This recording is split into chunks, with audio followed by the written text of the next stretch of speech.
Do do do do do do do. Welcome to the old switcheroo, where we're gaming retro with Mike and JMO. Margo. And Margo! Welcome back, everyone, to the old switcheroo, where we're talking gaming retro with Mike and JMO. And Margo, if you can't tell. He's Mike, I'm JMO, and she's Margo. Join us on our epic quest to research and review all 200 plus games in the Nintendo Switch Online Retro Catalog. Today we'll be hitting the pipes as we ground pound our way through Super Mario Brothers and Super Mario Brothers The Lost Levels in an episode we're calling Hooked on the Brothers. We are powering up today with a special guest, my good friend and contrarian librarian, Margo. How you doing, Margo? I'm great. I'm stuck on level 4-4. She's still working her way through Lost Levels. Yeah, I mean, it's quite an ordeal. We're going to get into it.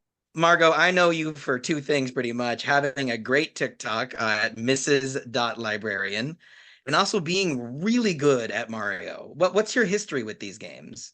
I believe in third grade, classic 90s Christmas. I was born in 83, so I'm guessing, I'm not sure exactly what year I got it, but that was the one thing I wanted for Christmas. We got it, got our Nintendo, had Duck Hunt, Super Mario, OG, and I just played the heck out of it.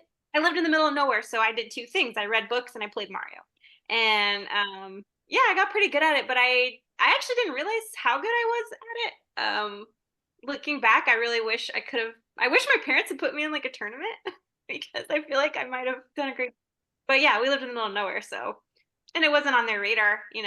But yeah, when I was engaged to be married after college, actually it was the creator of Gravity Falls, was sitting with my husband, who's now works at Rec Room in VR.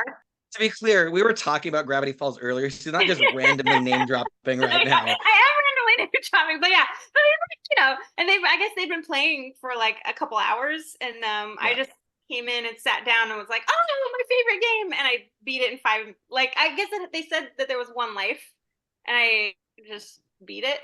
You ran it all the way. You just didn't even get hit. Yeah, and used the warp. So did they have a reaction? Yeah, they were like, oh my god, and so that felt pretty good. But yeah. And then when I beat your level, which actually reminds me of this game because there's so many little FU haha moments in this game, particularly in level 3-1. Yeah, we're gonna get into it. FU ha ha is actually a genre of Mario level because of what we're gonna talk about today. So let's warp into our first game for today, Super Mario Brothers, released for the NES in 1985. According to the official description in the Nintendo Switch Online catalog, rediscover Mario and Luigi in their first great adventure. One day, the Mushroom Kingdom was invaded by the Koopas, a tribe of turtles famous for their black magic. The quiet, peace-loving mushroom people were turned into stones, bricks, and even plants. And the kingdom fell into ruin. The only one who can undo the magic spell is Princess Toadstool, the daughter of the Mushroom King. Unfortunately, she is in the hands of the evil King Bowser. Mario learns of the Mushroom People's plight and sets out to free the Mushroom Princess and from the Koopas and restore the fallen kingdom. Jump, kick shells, and throw fireballs through 8 action-packed worlds in this iconic NES classic. Yeah, it really covers it all, and a few things that I bet you we didn't even know. Yeah. We'll get to... much story behind it. Right? Mike, you have something to say about the description? Yeah, I was going to say, with that description, because this is the thing that's in the manual as well, the fact that people are turned into bricks has this very uneasy tone to this game. It does. Yeah. It's sort of a Soylent Green-esque. It just feels like it's like, for anyone who played the game before having read that line, which I'm going to say is almost everybody, it has this real, what have I been doing all this time? Been breaking people. Yeah. Did you know that, Margo? That part of the lore? That's horrific. So you didn't read the manual as a kid? No. Yeah. That's funny. You're a librarian who doesn't read video game manuals. Oh, I had an old encyclopedia that I Yeah. When did it go from Princess Toadstool to Princess Peach? I believe that was in the second game, which has its whole storied history. Okay. Yeah. So we usually start our discussion by looking at the cover art because that was often people's first impressions. So let's take a look at the Japanese box art. We've got a very cartoony depiction of the Mario characters. Mario's jumping up in the center, and there's just, I mean, almost every single enemy in the game surrounding him in a variety of environments, each kind of showing off their own characteristics. Margo, what do you think of this Japanese box art? Oh man, I'm fighting that turtle right now with that hammer. Like, he's giving me a run. Lakitu's my favorite. Oh, the little the cloud guy. Yeah. Oh, I hate him. I thought you could ride him. That's later games though. Yeah, I think the secret to him is just, get up high to kill him right away. Right. I did not realize the Hammer Brothers apparently look like they have like beaks or something. Yeah. Yeah. I really love this box art. I think it's so cool that there's so much represented about the game. There's the aquatic levels, the vines, secret vines you can climb, the cannons and the castle. I just sort of did a double take though when I realized that for as happy as the two toads are in the background, they have ball and chains tied to them. And I don't think I've ever seen someone with a ball and chain jumping for joy. I mean, it depends on the length of the chain. That's true. I find the largest thing that like now I can't stop looking at is, to me, that isn't Bowser. Yeah, it's like Yeah. gray Bowser. It looks like rock steady, right? Do you guys want to go with this theory? I was wondering why they would do that because like the sprite in the game is clearly green. Is there a chance that they just got the colors flipped and if you turned his skin green and the shell gray, it would look right? He looks, I don't know. He doesn't look like Bowser. Not the Bowser we know. He also doesn't have a lower half to the body unless he's got really far reach from the castle in the background. I think he's leaning over the parapets, Hmm. right? He's popping out. He's just that big. Also interesting is this has the bullets able to go on diagonals in this, which they don't do. Well, the cannon's also at a diagonal, so I think mathematically, I don't know how that all shakes out. The castle's diagonal there. It's cute though. It's kind of tilty, sort of Toontown style. Yeah, a little more cartoon. So I'm so excited to talk about the North American box art because I think it's really iconic. Like we've all seen it 100 times. For those who aren't watching on YouTube or are young and never seen it, it's Mario in like his fire flower colors. So he's got the white jumpsuit and like the red undershirt. And for as long as I've ever seen this, I always thought it looked like he was running into a brick wall while throwing one of his little fireballs. Right? But Mike, do you recall that when we talked about the original Mario Brothers, you had a snarky comment about the box art and what Mario's doing in this box art? Do you remember what I'm talking about? Yeah, it's him jumping onto a turtle, which is the thing that kills you in this game. Yeah, in the original Mario Arcade, you have to hit them from underneath. So if you jump on top of them, you are about to die. And you made a comment of like, how many games have your protagonist on the cover about to die? Look again, Margo, I'm going to blow your mind. Watch this. Look at the original box art for Super Mario Brothers on my screen right here. Do you see what's below him? Lava? He is about to die. This is a botched jump. This is Mario dying. I thought you were going to suggest, because I thought Bowser has fireballs towards the end or something as well. That's not a fireball, though. I'm talking about underneath his feet. You can see the lava texture. I thought you were just using the lava and then sort of the gray brick as an argument that that's the level that he's about to die in. Yeah, but I think it's another case of Mario about to die. Like it's not looking well for him. But he's like, it's like a powerful cover. It's like it's not Cheesy Brothers. It's not the pipe. It's like, he's in his firepower mode. And I love the speed lines, the manga action lines behind him. yeah. It's pretty sick. Do you guys have a preference? I mean, I think honestly, just because it's so cute and so detailed, I got to go with the Japanese one. I'm going with that as well. It looks like it, and honestly, like it feels like it captures a lot more of the game. And honestly, that looks like Mario, and the other one does not look like Mario to me. Yeah, yeah. I feel like this one is more of like if you were gonna advertise the NES system, versus the actual game. And it's funny you mentioned that because through this podcast, we're learning that when games were the boxes in North America were almost always in this era showing the actual graphics, and in Japan it was always more of an artistic interpretation. And to be fair, this isn't actual graphics either. Really, it's just pretty close. It's that kind of a style, or it's more of it's a pixelated style. Yeah, it definitely 8-bit. So Super Mario Brothers was developed by Shigeru Miyamoto. He used his experience making Excite Bike and Devil World to inform his development of this game. Excite Bike, Mike and I covered back in season 1, and Devil World we'll probably get to in season 3 at this point. I think Mike, season 2 is already filling up pretty quickly. Margo, this is our 23rd episode. Isn't that crazy? Wow. I did not know about these games, so I'm actually really excited. Yeah, it's we'll have you back to talk about Devil World. It's a weird one. Like you have to run around collecting Bibles and you have to like protect yourself with a crucifix. It's very on the nose. So listen, dear listener, there's no shortage of people talking about Mario in podcast form, right? Is well treaded territory. So for our knowledge is Nintendo Power section, I wanted to mix it up a little bit. Okay. I would like to challenge Margo and Mike to a game, mini game minute. We're calling this Mario Mythbusters. I'm going to tell you a myth about Mario, and you have to guess if it's true or false. Okay.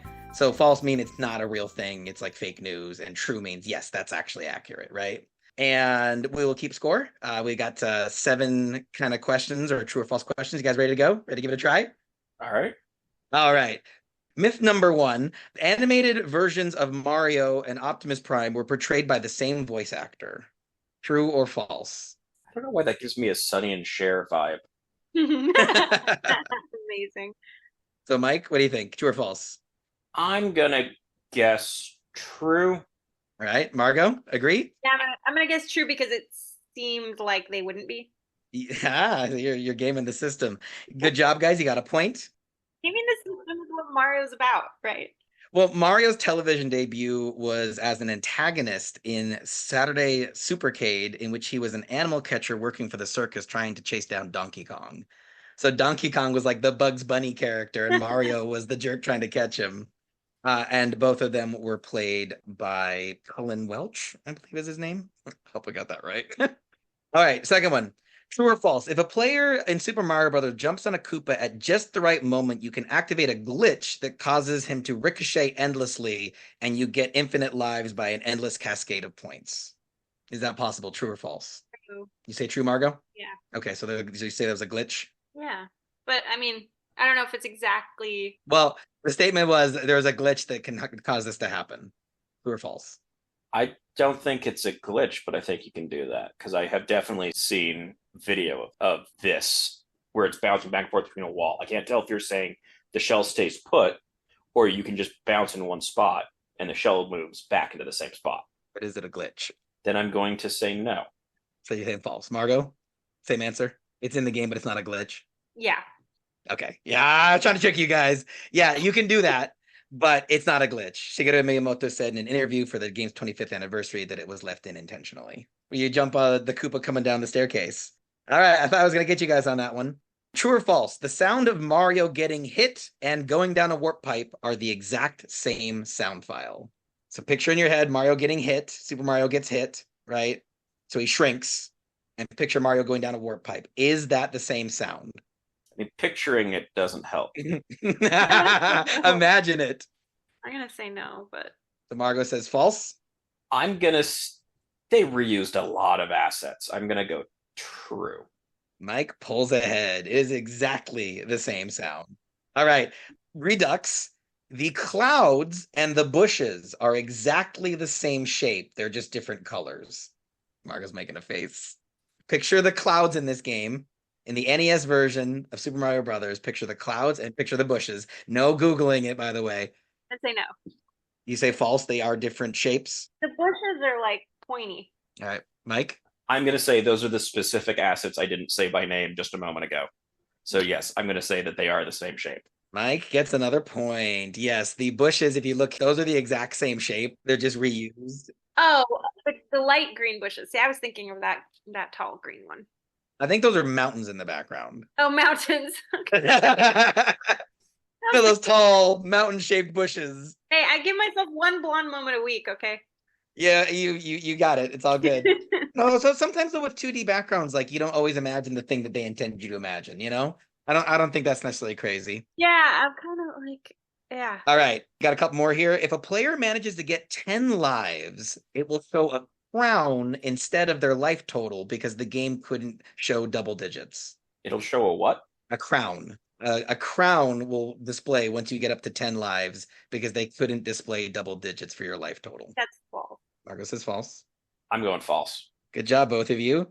Yes, that will happen, but It was because after the composer Koji Kondo was done adding the soundtrack, there were 20 bytes of data left on the cartridge. So rather than leave those 20 bytes, the Shigeru Miyamoto wanted to draw a little crown. And Mike, you know programming. Margo, I don't know if you have any programming background. I know Mike does. Is it dangerous to use all the data on any sort of storage material? Not really, because it's all in fixed locations and you're just reading from it. So Okay. unused space, like there isn't an ability to use it. It's different from like your computer or your phone or something that has like, here's your available space because it's actively putting stuff there. This is just reading it out. So this is the equivalent of realizing that like you have space left over on like a page you're writing and then just filling it in with drawings. Because what else you got to do?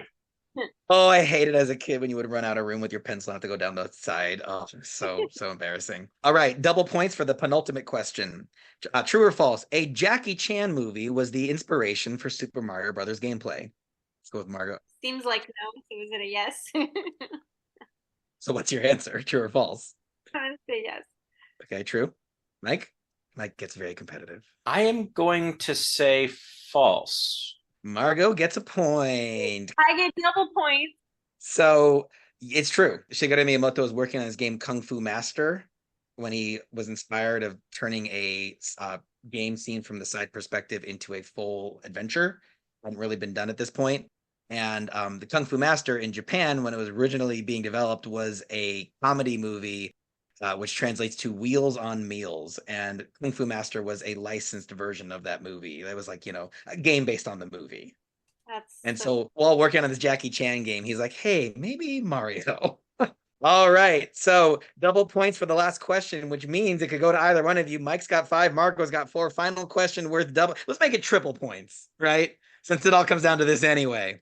True or false? Every time Mario breaks a floating block, he is accidentally killing a citizen of the Mushroom Kingdom. Think about it carefully before you answer. Well, you just told us that those blocks are people. Mm-hmm. Mike said that, I believe, but By floating block, do you mean a block just suspended? I will reread it exactly as I wrote it. True or false? Every time Mario breaks a floating block, he is accidentally killing a citizen of the Mushroom Kingdom. Yeah, there are no floating blocks. There's plenty of floating blocks in this game. You jump and they break. They're not on the ground, I think is how floating is being defined here. Floating in space, yeah. All right, I'll say true. I am going to say false because I believe the manual puts this as technically they're the ones that give him power-ups. Mike got it. Mike beats you narrowly. Yeah. So I was thinking you guys would be tricked, but Mike read the entire manual. So yeah, people are turned into blocks, but the ones that don't break and give you a coin is actually a mushroom person trying to help you on your journey. Yeah, it's close, Margo. It was real close. Weird. So we got a lot to say about the good and bad of this game, but first, before we do, how far did you guys get in this game? I'm currently on 4-2. I've gotten to 4-4, which is the castle. Well, let's clarify. We're talking about the original game, which I believe you can sorry, 8. Margo, have you beaten Super Mario Brothers? Yes. Margo, you can beat this game in less than 5 minutes, which means that you definitely NintenDID. Nintendo. Family computer. Mike, have you beaten Super Mario Brothers? No, I have 2 answers for how this went for me because I played it both the original game and then I also played Super Mario All-Stars for the SNES. Right, which has a port of this game we're going to talk about. Yes. And you didn't beat either version? No, I got to 8-2 on the original game and I got to 8-3 on Super Mario All-Stars and I cannot get past 8-3. Got it. Well, that's a shame because I NintenDID. Nintendo. Family computer. And yes, I cheated. Mike doesn't cheat. Mike doesn't rewind. Mike doesn't save anywhere. I use all the modern functionalities. Margo, you don't need to cheat though to beat this game. You can beat this game old school style with like a cartridge. Do you consider warping cheating? I don't. Do you, Mike? No, that's part of the game. Okay. Yeah. Then, yeah. No, cheating by mean like, for Nintendo Switch Online, you can hold down those 2 big buttons on the back, the 2 big trigger buttons. Yeah, that feels wrong to me to do that. Yeah, but see, I'm trying to get to the end of every game so that I can talk about things like final levels and endings, and I get nothing but grief for it, but I accept your judgment. So speaking of judgment, let's get into what we like about Super Mario Brothers. Margo, you've had a history with this game since you were a little girl. What makes it good? It's appropriately challenging. The Easter eggs are so fun. I kind of want to get into like also how things were back then because I would basically, I only had Mario 1 and Duck Hunt. So in order to play Mario 3, I had to go to a friend's house on their Super Nintendo, right? But so like when I'd go over to their house, we would play the first game and they'd like, oh, did you know that if you jump here, Beanstalk comes up? And so that was just always like, it's like our inclination to gossip and tell secrets.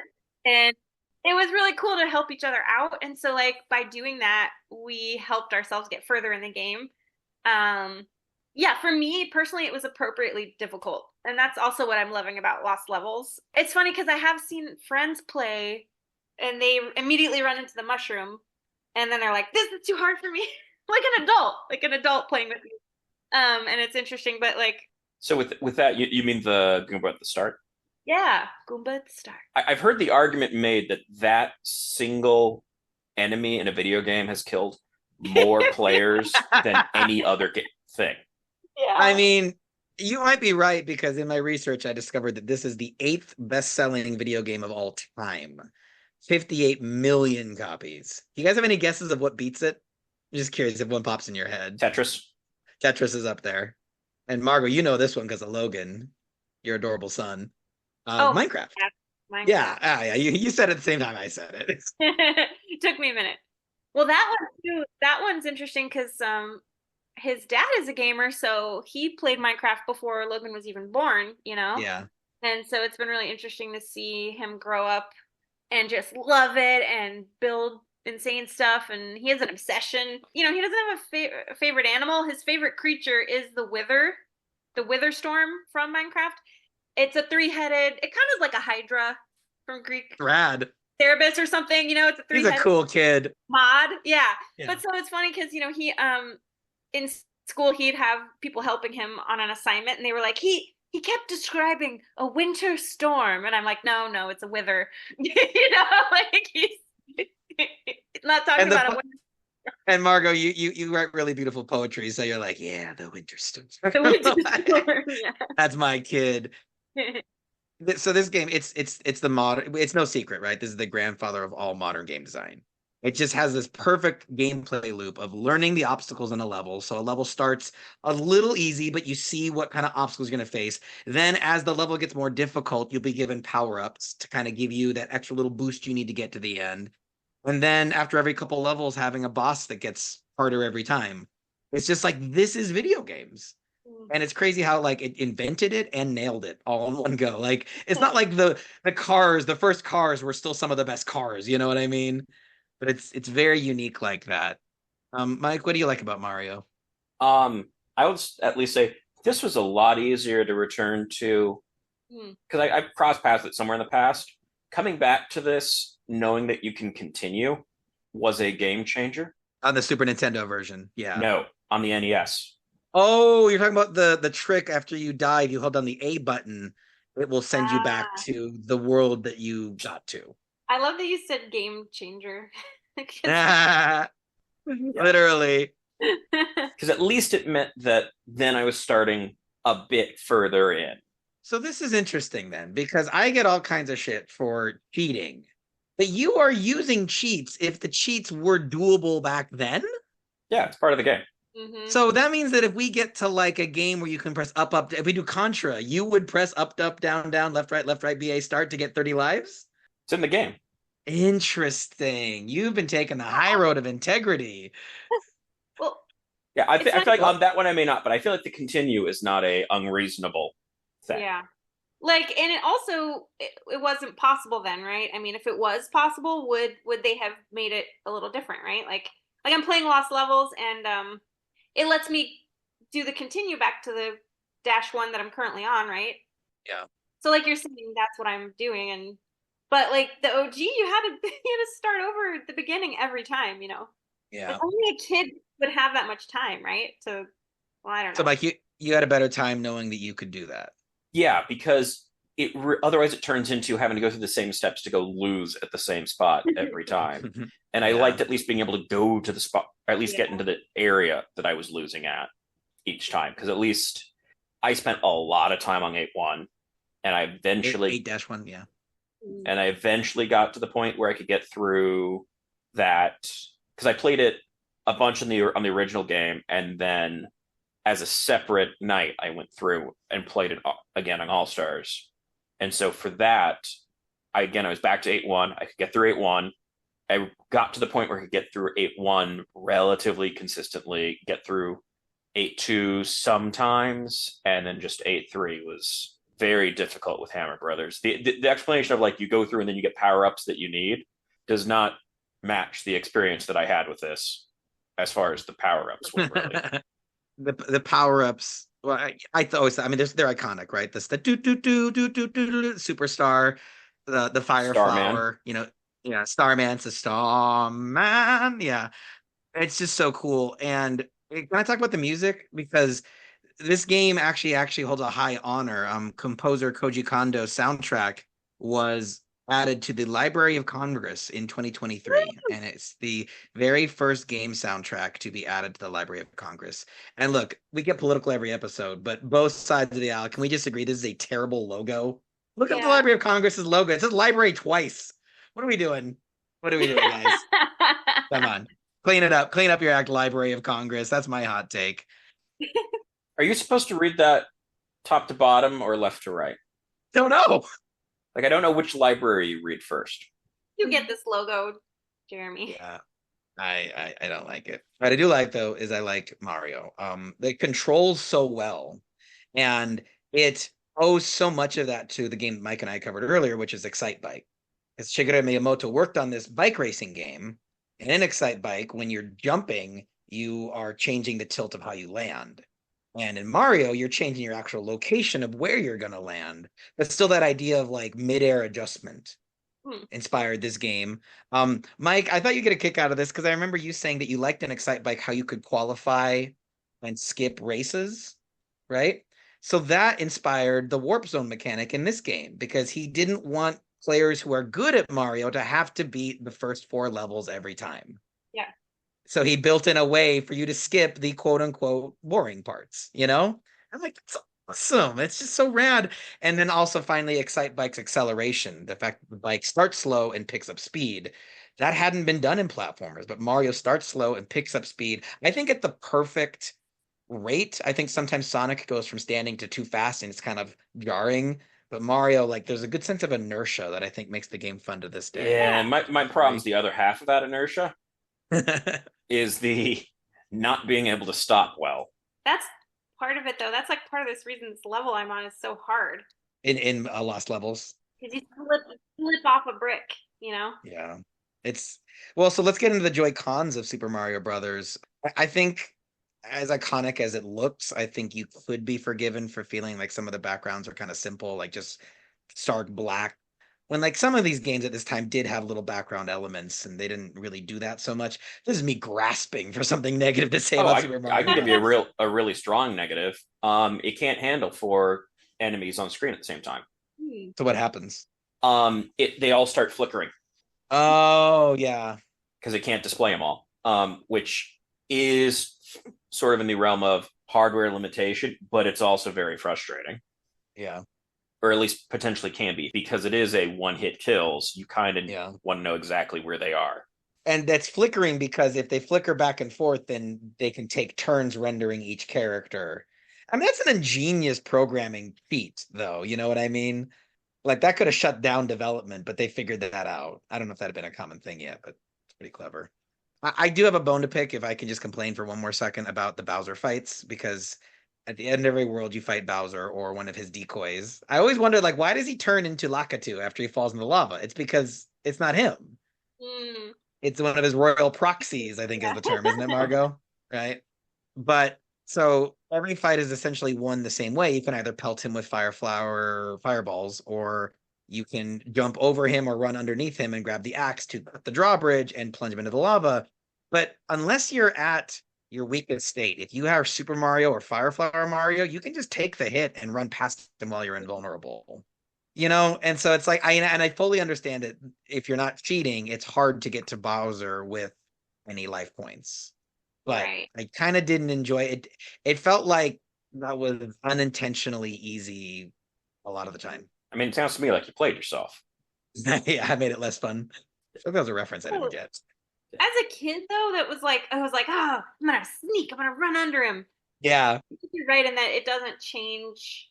Well, I liked the one you jump on him 3 times and then you get the little. that's Whistle. Mario 3. Is that Mario? It is, yeah. The little Koopa kids. Yeah. There's just not a lot of difference. Yeah. In contrast, I never faced Bowser in this. What do you mean? I never faced Bowser. I only made it to Oh, 8-3. and you warp to avoid the fight every time? Yes, because I watch a lot of speedrunning summaries. So That's funny. Because he's at the end of every world, but if you know where the hidden rooms are, you never have to fight him until the very end. yeah, it was a total pain to find the second warp on 4-2 because I knew it existed, but I didn't know where. And I hit like every brick I could to locate that thing.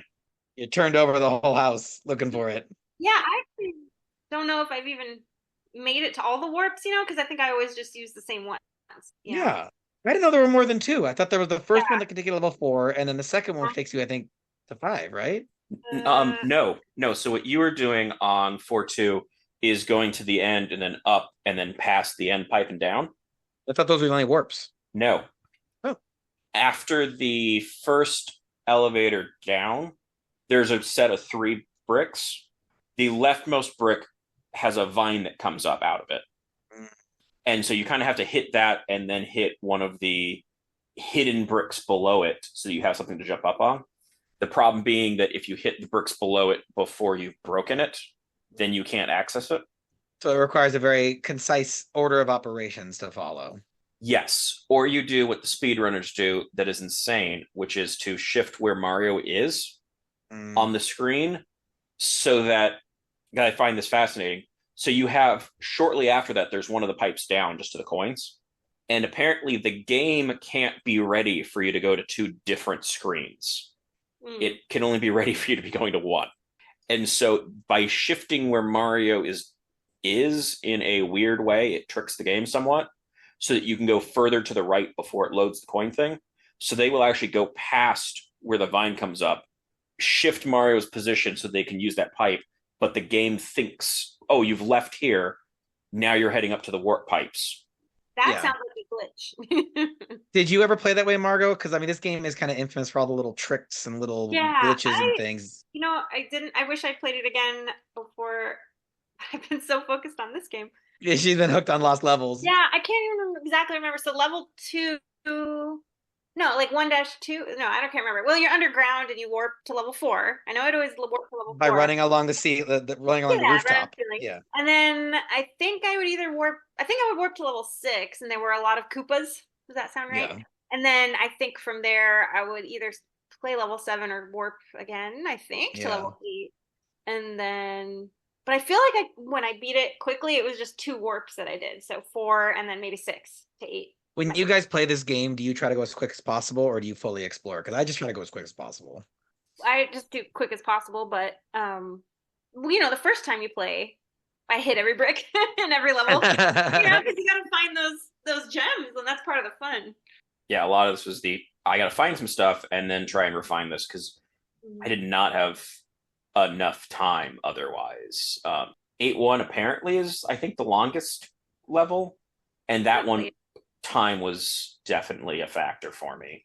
I mean, it is fascinating that the speedrunning community, technically with the exception of, I think, 8-4, all of the rest basically have approached no one can improve upon this time. Right. As a combination of just, it's been highly optimized, and the way that the game works, you kind of has a little bit of a tolerance that will all come out at the same final time. It checks if you finished a level periodically. It's not constantly checking. So you're saying that they have refined it to the mathematical fastest run, programming wise possible. That's wild. Yeah, so there is a Summoning Salt video, which is specifically looking at this of, have we basically reached the level of perfection possible with these games, and comparing what they can do in tool-assisted speedruns where you actually program out the commands versus what someone can perform live. And they're basically got to a point where it's like a person can finish at it in the same time as the most optimized approach anyone is aware of at this point. It's only a matter of time before someone makes a game where it's just, can you beat this AI fighter? And yeah, that's basically what you're describing. We're gonna beat the robots, guys. Sorry, Margo, I cut you off. Well, isn't it interesting that this is like the early, is it only Super Mario 3 that has it, but where it if you don't press start, it plays the game. It starts running through the game. I think that's in this game, isn't it? Could have sworn. The little attract screen, yeah. And isn't that kind of interesting that is that AI? You know what I mean? From Oh yeah. early aughts? Like, is that? I don't know how it was programmed. I don't think it's playing live, actually. I think it's a set Oh, recording of game. Like there's set moves that it will do every time, I think. but it didn't look like a person playing it. I don't know. Yeah. Didn't have that human feel. Yeah, like Do we have anything else to criticize or defend about this game before we move on to game number 2?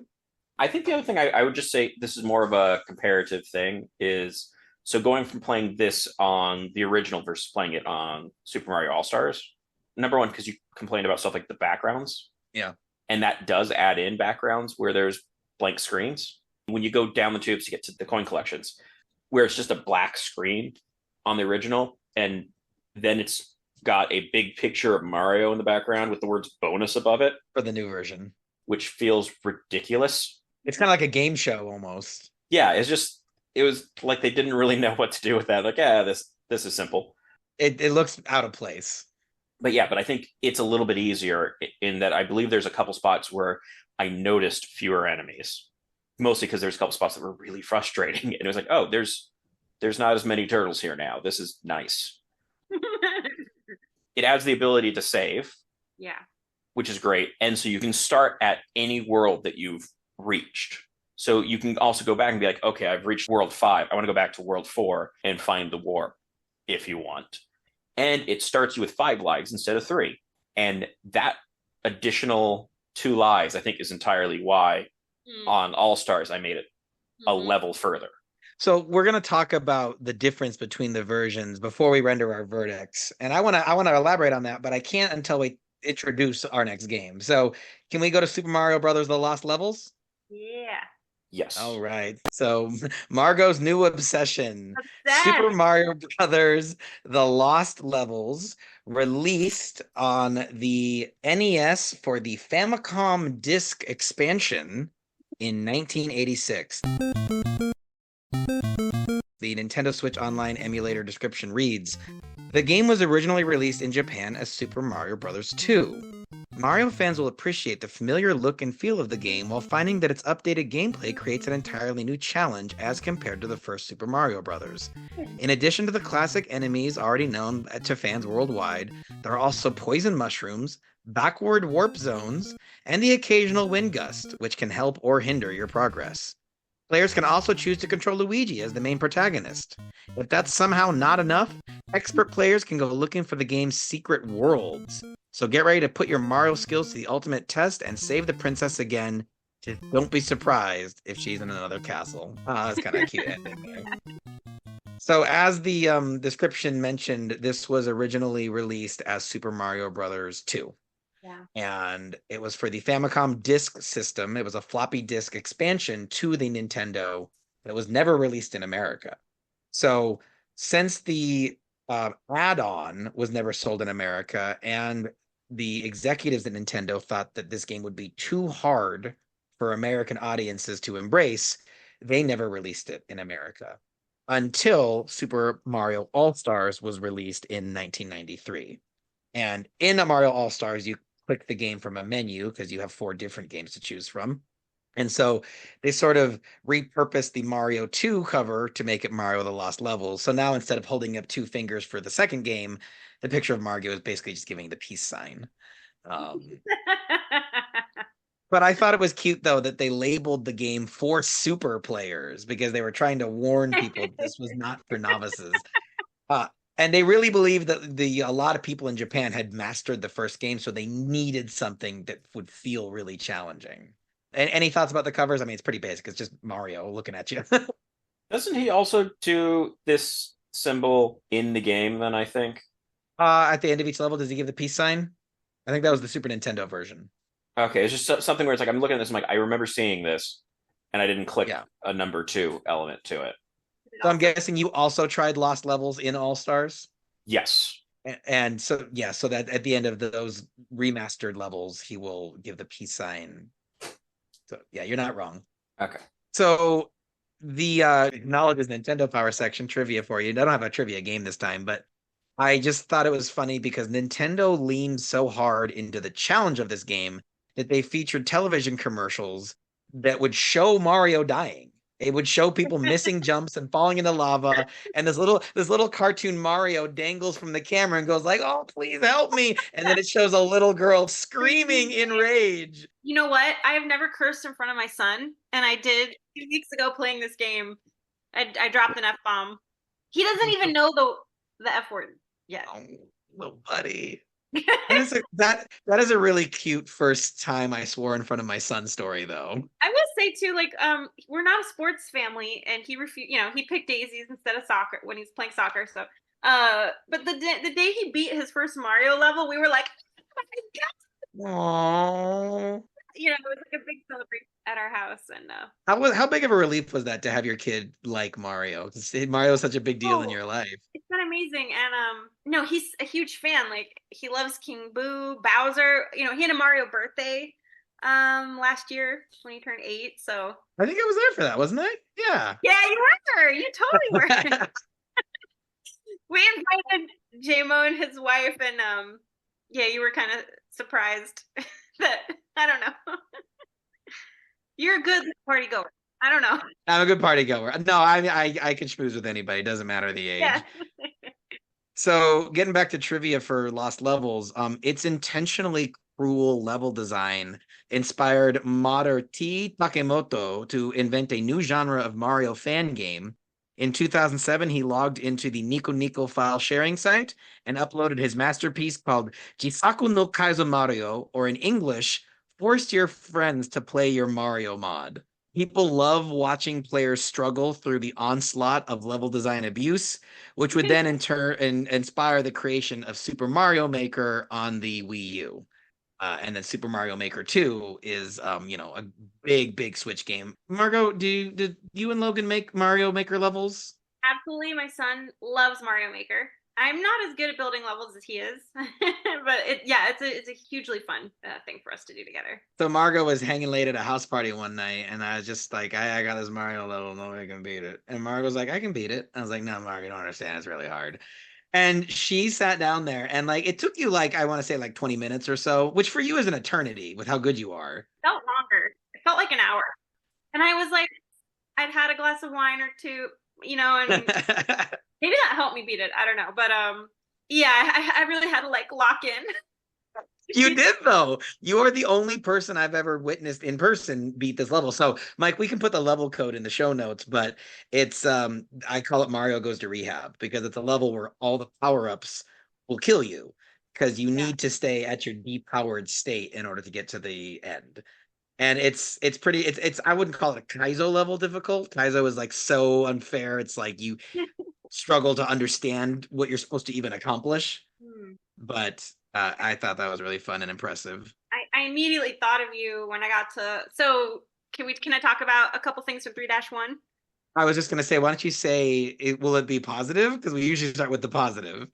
Well, just the that idea of like going to a pipe of death where you have no option than to die. Your level was like that. Like if you got power up, you'd suddenly be in a situation where there is no option other than to run into a hole and die. So yeah, when it forces you to warp to level 1 in 3-1. I didn't read anything about it before I started playing because I just wanted to have the natural experience. So, Oh, so you were baffled by how mean this game was. Yeah, I was absolutely baffled, and it made me think of your level. And I'm like, who designed this? And so it was very surprising, but it's interesting to me that you kind of your creation of that Mario level was similar to Nintendo's idea for Mario 2. Well, I mean, and I can't take the credit for inventing Kaizo levels. Like the idea of making a level that's really difficult, but that's kind of fun, Yeah. So did you enjoy Lost Levels, Margo? I'm loving it. Yeah, but it's very hard. I mean, it's taking me a week to beat every -4. So But you're slowly making progress, and that like yeah, you find the enjoyment in that. yeah. There's it. Things have to be done a certain way in some parts. Where like there's in 4-3. I'm not stuck in it anymore. I'm getting to 4-4, but like you have to go across the top at one point. Otherwise, it's like you just will fall to your death. Like you can't physically make the jump. Mario can't physically make the jump. And the other Mario games just weren't ever like that.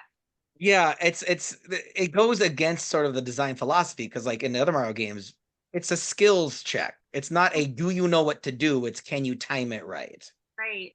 But this game, it's like I sort of liked it. It sort of felt like an Indiana Jones kind of Temple of Doom, sort of like, okay, don't step on that block because that'll kill you. Don't go down that pipe. There's a secret thing. There's a block here.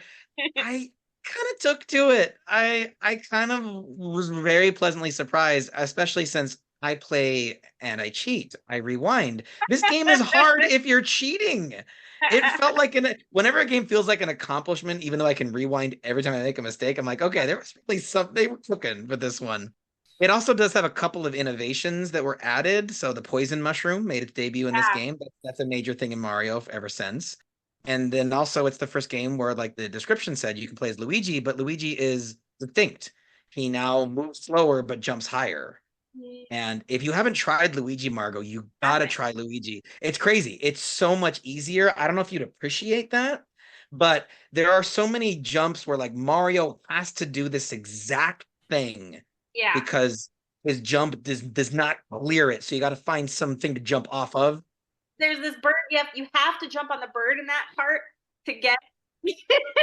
So Luigi would do that easier. It's like basically a slightly kinder mode, but I like it though, and I like about Luigi's floaty jump. It kind of, I don't know, gives him a bit of flavor.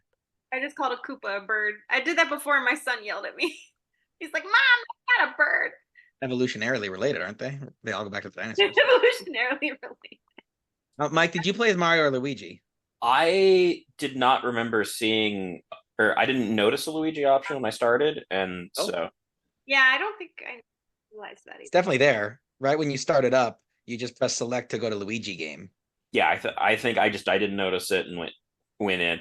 That does seem to align, I guess, with something the Mario games have done. I didn't realize they did it this early, of having sort of a way that you could make these games easier or harder for players. By picking different characters, yeah. Yeah, It so is, because you can't change a lot of the other elements of gameplay, really. which one? Oh, but Mario 2 kind of does, and then Mario, of course, Mario Kart. Mario 2 was the one that, like, our Mario 2. Mm-hmm. Or as it's called in Japan, Mario 2 USA. Yeah, because I think it was Each can float. Game Dev Toolkit, I think, did a video, or I don't know if they did it recently. I saw it recently. That kind of looks all the way up through like Wonder, basically how the Mario games kind of have it set up with here's your default and how various games will allow it to become harder or allow it to become easier with various approaches. And I liked a lot of the little scenarios I found myself in. Like if you guys can see the screen right here, like, do you know what you have to do to get over this lava pit? Because this situation at times made the game feel almost like a puzzle game. Like you're put in these situations of like you can't make that jump.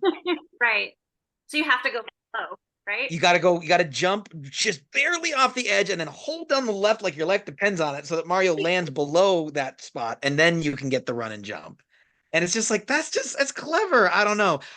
I got some things to say though about some of the less fun stuff. How far did you get through this? You had to beat it. Let's cover that. If you're asking if I Nintendo beat it, then I Nintendo did. Nintendo. Family computer. And Margo, I knew you were gonna be mad, Margo. I knew you were gonna do that. Because I'm still at the time of this recording, I have not beaten it. You're gonna get there. I know you're gonna get there. Mike, how did you beat this game? How far has Margo gotten? 4-4. Okay. I got to 2-1 on the original and 2-2 on All Stars. So you Nintendo didn't. And have zero interest to try to go further. Mike didn't like this game. I can point to the exact moment where I decided I was done with this game, which was 1-2. Let's get into the Joy-Cons, Mike. Tear this game apart. What's wrong with 1, 2? I reached a spot where I have zero idea how I could have possibly continued onward Okay. because Mario was large and the space was only one space high, Yeah, and there's no way to shrink down. right. Was it in the pipe or was it in a pipe? It was just after a pipe. Yeah. So that's one of the things I don't like is that there are some puzzles where you need to be Tiny Mario, which essentially I guess they made a game at the level entirely based on that concept, Margo. But yeah, so you have to hit yourself before you get to a certain spot. And is that good game design, or is that just like, I don't know. I think it's kind of neat. I think the fact that you can't go back is an issue for that. Yeah. No, it's like real life. It's time, right? Can't go back. Getting into a spot where I'm basically waiting for a timer to click down because there's nowhere to go. You're the guy that wants to invent time travel. No, I guess like warp forward, so that is time travel, but Yeah. It's just like it's the very feeling of like, if only I knew then what I know now. Like, The point where I have to sit there and just watch the clock tick down eventually to time out because there's nothing left for me to do in this part of the game is just not fun. you're a prideful guy. I decided not to go down any more pipes after that. I think, but You're not hitting the pipes anymore? no, because of that one early on. Yeah, this game has those moments, so it's like it does make you avoid. It's like the death mushroom. Right. And then like situations like this where it's like there's an invisible block somewhere, you will probably find it if you jump around enough. Yeah. I think the nastiest one, did you guys get to the endlessly repeating maze? Yes, but that's normal for Mario. Sure. But I felt like they were particularly egregious in this game.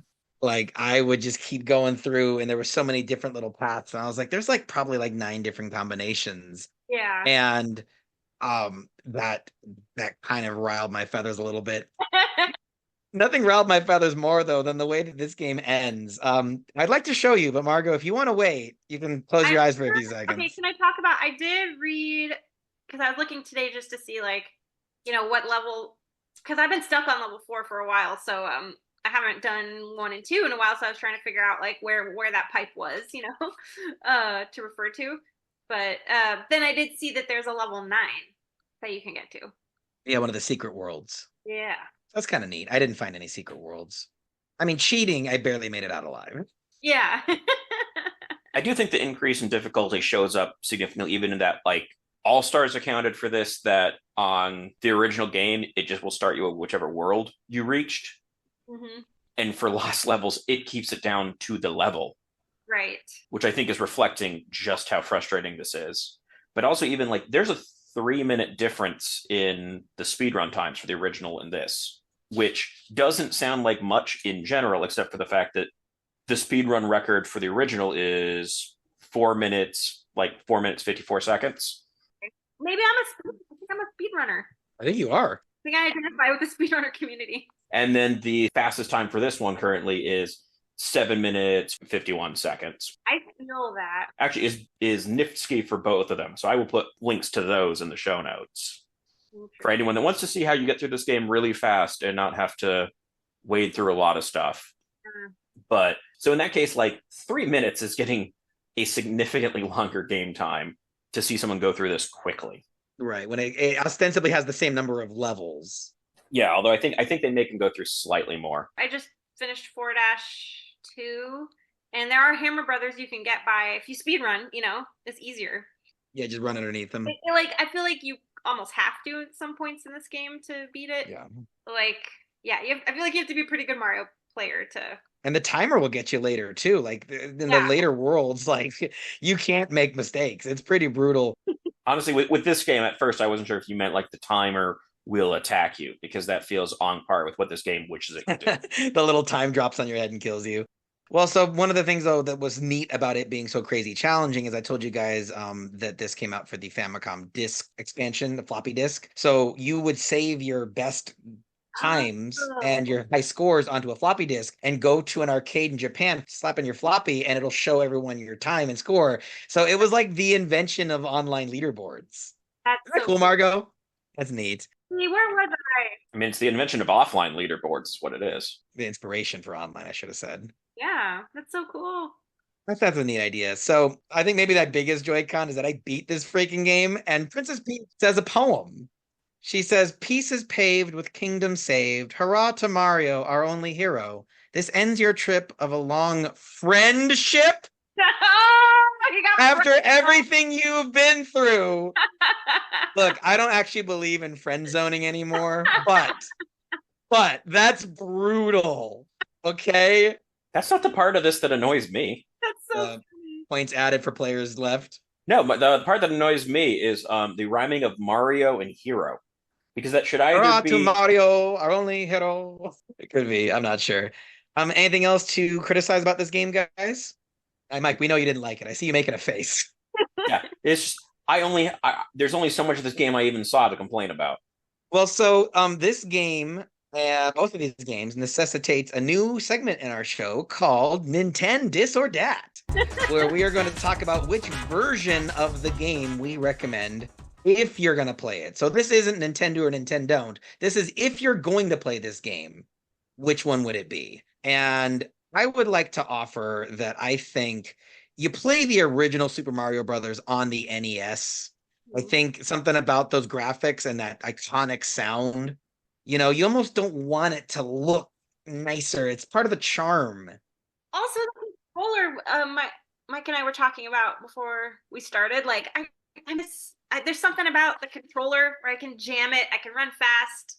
They sell wireless Nintendo controllers you can attach to yours. Oh, but you have a Switch Lite, so you have to prop it up somewhere. But I think the Lost Levels should absolutely be played on the Super Mario All-Stars version. So I should have clarified, we're comparing the original to the Super Mario All-Stars version, which was released on the SNES with enhanced graphics and sound.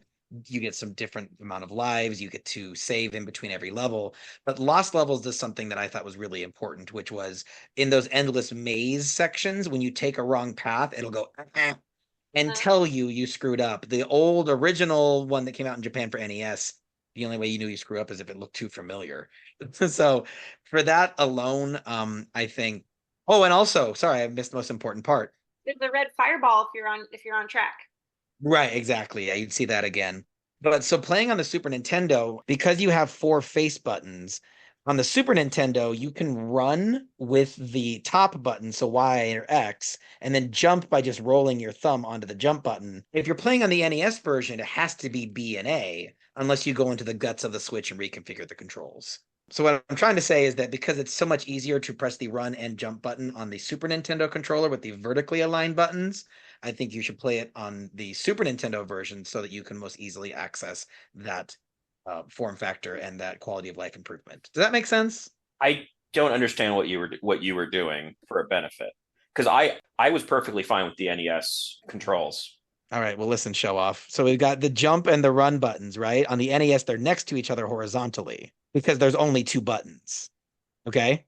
So I was running with the upper button on Super Nintendo. Now maybe it defaults, maybe X and Y is also defaulted A and B, and I just didn't realize it. I was using A and B the whole time, where it was B was run and A was jump.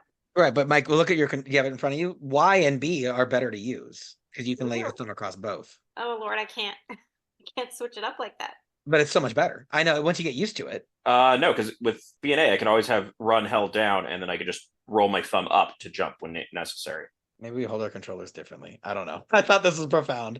But you guys are both giving me stink face. So did you guys have anything to add about the NintenDISorDAT? Like, I mean, how would you go about it? I mean, I think for the reason you gave, I'm reconsidering. It seems like Lost Level should be the original if the All Stars adds in sound effects for when you get things wrong when you're supposed to be confused. Oh, like you're saying it's taking away the brutal challenge? I think that actually is a distinct takeaway. Yeah, I agree with that. Which is ironic because otherwise I would have otherwise just gone All Stars across the board. Right, but now that you know that it takes away that level of I feel like we've been here before, it's kind of a bummer. Yeah. Interesting. Okay.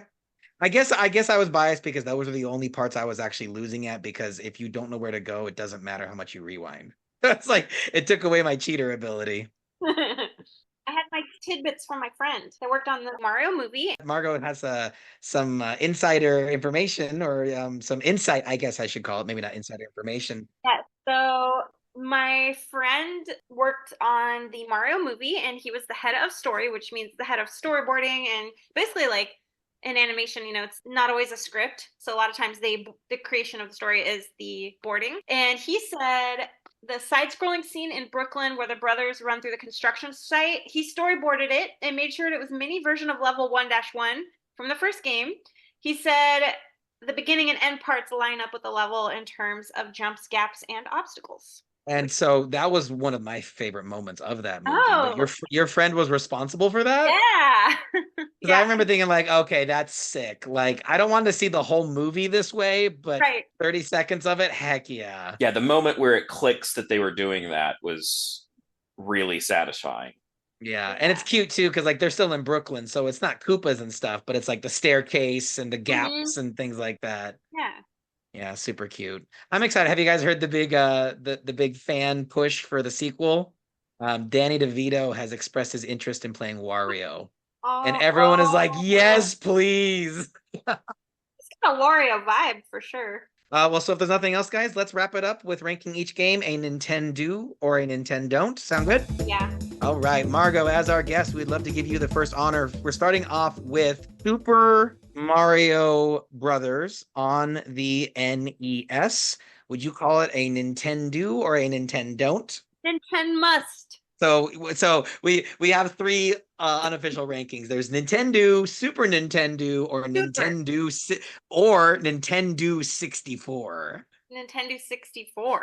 Nintendo 6. So this is the pinnacle for you. Yeah, absolutely. That's cool. What other game would I play on NES? Yeah. For me, I guess for me. Yeah. No, I mean, I think it's top 3 for most people on the NES. Probably top 2, right? It's like this and Zelda.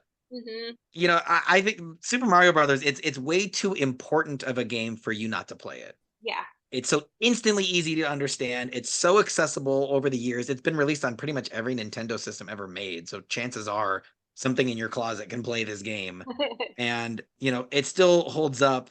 And, with the ability to rewind and save anywhere, it's easier than ever for people to not feel intimidated by, old games like this. I'm going to give it a Super Nintendo. I'm not giving it a Nintendo 64 just because I think those are the games that, like, I play multiple times a year. I'll pick this up every now and then, but I don't feel like the urge to go back to it. Mike, where do you land on the original Super Mario Brothers? I mean, I think I'm first of all going to say, do not play it on the NES, play it on the SNES. For the quality of life features? Yeah. It's a lot more fun that way because you don't have to worry about, you can hit A and start and continue, but you have to remember to do that every time and you can't leave. So okay. I think there's enough of an improvement that I think All Stars is the way to go. I think I'm going NintenDO. That it is a NintenDO, but I'm not going higher than that. You're NintenDoing it, but you don't necessarily love that that's happening. Yeah, and I honestly, some of that is I have to give credit. It's like if I edit my answers earlier about whether or not I beat this game, it means I've gone back and finally gotten to the end of this thing. Because I'm going to try, may well not succeed. You got to the last world without cheating. You got to try. Yeah, it's like I'm so close. I think you can do it. I just need another 4 hours of the same 2 levels. Yeah. I gotta say, my hands sweat sometimes when I'm playing 4-3 on this lost levels. But yeah, I do feel like there's 2 ways to do it. One is to have a drink, or sometimes I'll listen to a TikTok while I'm playing and I'll play a little better. So you could try that, distract yourself a little bit. And then the other way to do it is to lock in, like I did to beat Jeremy's level. I had to lean forward, focus, and somehow I started flying. Oh no, it says any distraction wrecks this for me. It's I was streaming this and I got some helpful advice, but also was doing worse when I actually had someone in the chat because it's oh, I'm responding to someone and I cannot keep track of every bit that I've memorized and how to get through 8-1. So it's across the board NintenDOs. Let's go to Super Mario Brothers: The Lost Levels. One of my favorite genres is a genre game called Soulsborne, where it is brutally challenging. But once you learn the layout of the levels and once you know the mechanics, yeah, you can do it. You can do it. It's not a sloppy game, it's a mean game. And I don't know, maybe it's the masochist in me, but there's something about conquering a game that feels like it hates you. Yeah. It feels so satisfying, even with rewinding. If there really was a masochist in you, you wouldn't be using rewind. Well, but again, though, I'm doing it academically, so I can talk about the endings of games. You wouldn't have known about Mario being friend zoned, okay? Yeah, I would. So I cheat. I Look, researched. I'm like a good politician. I cheat for you, Oh the my listener. Isn't there a court case going on about that policy right now? Pretty sure, yeah. But I think this will be a really fun, Margo said, have a drink and kick back. Like, we should fire up Lost Levels and see how far people can get. And in fact, they're even making a game based on that idea, Nintendo World Championship. It's I just saw that. 8-player Switch game. So 8 people in one living room. Who can get to the Mario flag first? Me. Who can get out of the Zelda dungeon? Like, it's micro challenges and you race each other. We gotta get it, Margo. Is this sort of in the spirit, smaller scale, but in the spirit of, what was it, like Mario 35 or something? Well, I mean, I suppose so, except, in this one, from what I can tell, you're not interacting with each other. It's just, you're just watching each other. But I don't know, though. I think it'd be really fun. So we'll definitely have to check that out. So for Lost Levels, it's a Nintendo for me. It might be a reluctant Nintendo just because it's so mean, but it's a Nintendo nonetheless. I recommend it. I'm the kind of person where when I get really frustrated or someone is just really mean to me or really unfair, I'm just like, what? Like, I laugh. If you have a laugh, if you laugh when you get frustrated, you're gonna love this game. You're gonna be laughing a lot. Yeah. My son, actually, I gave it to him. He's like, Mom, let me try, because he sees me doing it. He calls me a Mario master, which I You love. are. Yeah. It's like I'm like, my kid gives me my cred where it's due, but it's not often in life like that it matters that I can like play this game, right? How did Logan do? Well, he did what you're saying. He laughed. So I don't think it's a don't for everyone.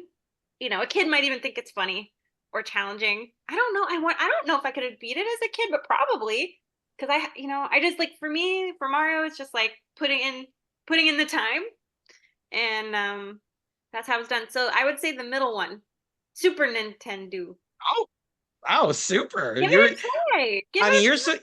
You're so good at Mario. I feel like you're sort of like getting off on the challenge. You're like, ooh, like a worthy opponent. Yeah. Like, let's see what you got, Lost Levels. Yeah. Like, and it's like, but it is That's cool. hard. It is absolutely It's very difficult. hard. That's awesome. In I'm ways glad you that I like didn't it. expect. But yeah, I've had so much fun with it. So Well, I think I know where Grumpy Gus over here is gonna land. we're gonna each pick. Mike. I'm going Super NintenDON'T. For Nintendo. I do not hate myself enough to continue to subject myself to that, and that's a high bar. Well, you gotta go out and do worse things, Mike, and then you'll be ready for this game. It is just this. It just feels just very distinctly unfun to me. This is our biggest gap into reviewers on this show. We've never had a Super NintenDON'T and a Super Nintendo. You and Margo could not be any more different. But you know what, though? I had fun talking to you guys. This was awesome. I do think it's interesting because I'm not that great at Mario Kart. I'm okay, or like, we all have our game. Like, there's some people that are just super amazing at Smash Brothers, So I'm curious, like, what is your Mario? There's definitely also that, like, I'm not a huge fan of platformers. Like, there's a presence of them, but it's not like, oh, a platformer, this will be fun. Yeah, I tried Super Meat Boy and I liked that, but I didn't. I tried Super Meat Boy and I did not like that. So there's a consistency here. Yeah, maybe we're onto something here. If you're a fan of platformers, Lost Levels is the spiritual successor, I guess would be the spiritual inspiration behind Meat Boy. Spiritual forerunner? Yeah, I think that would be the phrase. Have you played Celeste, Margo? No. Oh, you'd love Celeste. It's about the story of this little girl who's just climbing a mountain, and it's so beautiful and somber and so maddeningly frustrating, but the payoff, Sounds good. It's awesome. You'll love it. This makes sense to me as the sequel because I didn't, growing up, it's like we got that weird Mario too with the turnips and the eggs and the weird creatures, and the controls. I mean, I guess the controls worked, but it felt so different. So it's sort of like learning about this game was a really cool moment for me, where like the world made sense in a way. Yeah. And you're talking like you don't know the story behind the weird turnip throwing sequel. I forget. I know it was something else. So they made Mario 2, which was this, and then they were like, Yeah. okay, That's we not gotta going to work for give them American something else. audiences. Well, Yeah. Margo, I think the only logical assumption is you have to come back for the next Mario episode. Okay. We And should I play it and haven't talk beat- about it. Haven't beat that Mario 2, so I have one quick lingering Super Mario question that I don't know the answer to, because the manual mentions that there's a reason the fireworks go off when you finish, I and just looked sometimes that they up don't. today. Okay, Yes. so do you know what that is? It's variable numbers. So if you hit the timer at a 1, 4, or 6, that's how many fireworks you get. Okay. I always Wow. felt really proud of myself because I was getting fireworks a lot in Lost Levels. I'm like, I am so good at this game. I'm getting fireworks. But yeah, no, it seems to be that it's just based, and then you get more points for that. So if you could somehow time your run and hit the flag at the right point, you would get more points. Okay. That explains that, because the manual teases that as something to figure out, and I had no idea what I was doing that was going to impact that. Maybe that's where the genesis of the speedrunner came from. You know, I mean, the point system Yeah. is interesting. What you get points I think for. that's arcade leftover, really. Well, I think we know how to decorate for Margo's next birthday. We have to set up sparklers and just launch fireworks. So when she arrives with fireworks. And Unless she shows up at the wrong time. Wow. Exactly, yeah. We'll only light it at 1:47 or 1:43. That's too funny. Well, guys, I think we're going to call that game over for today. The final scores are Super Nintendo's for both Super Mario Brothers and Super Mario Brothers The Lost Levels. We won't let Mike stop us. Margo, thank you so much for joining us. It's been a blast through the past. Before you go, why don't you tell our listeners where they can find your TikToks? Oh, at Mrs.Librarian. I have a little TikTok. I'm a high school librarian. So Is it like book reviews or like jokes? Like, what's the vibe? it's like, it's just, I started I got into TikTok right after the teens did because I work at a high school. It's definitely cringy, but if you're into that, If you work with kids, you have to be cringy. It's the only defense there is. yeah. So everyone be sure to check that out and join us next time when Mike and I will be grinding through the Nintendo Switch online catalog in our epic quest to research and review them all. Next on the docket, Super Nintendo RPG Classics Breath of Fire and Breath of Fire 2 with our friend Warboss 5, Ryan. It's going to be great to have him back. Also, don't forget to visit www.theoldswitcheroo.com. That's AROO.com. There you can find links to our Spotify, our Discord, YouTube, TikTok, and all the social medias you can shake a joystick at. You can even leave an old-timey voicemail, meaning we would literally love to hear from you. Please please like, comment, subscribe, and review. And as always, thank you for listening to The Old Switcheroo. We've been talking gaming retro with Margo, Mike, and JMO. I've been Mike. And I've been JMO. Game on, everyone.